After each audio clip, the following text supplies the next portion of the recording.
Egunon ongi etorri beste bideo batera. Kasu honetan, plato fanaien dama final artistiko bat.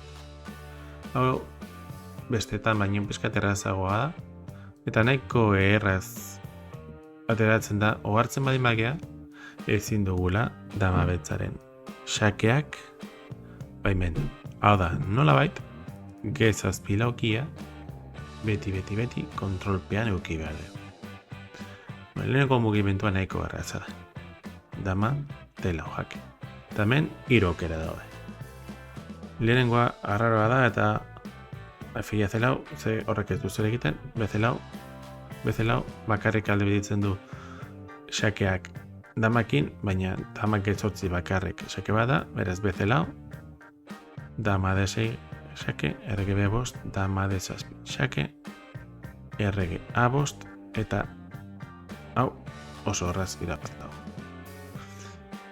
Zuria eskuratuko da xaketik eta jazta. Beraz, bakarrik hemen erregean mugitu egin behar dugu. Bi aukera daude. Errege A5, dama D8 jake, errege B4, mugimendu bakarra, eta dama F8 jake. Eta orain ikusi F8arekin babestu egin dugula F7 laukia. Beraz, errege C3 eta gero orain F7 jolastu indaitek. Beltzak ez daukalako xakerik. Eta honoski, irabazta. Ze den beste aukera. Dama D4 eta gero errege A3. Eta orain magia dator.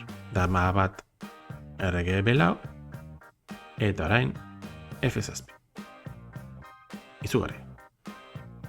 Lehen esan dizuetan bezala, gakoa da, gezazpi laukia bezuta okitzea. Bueno, baina orain dama galduko dugu. Dama A bat, baina F8 dama da jake, eta lehen bezala, bakarrik bi aukera ditu beltzak. Erraz ikusten dugu errege C3 ezin dela jolastu, dama F6 jake, errege C2 dama A bat, eta dama bueltan irabazi dugu.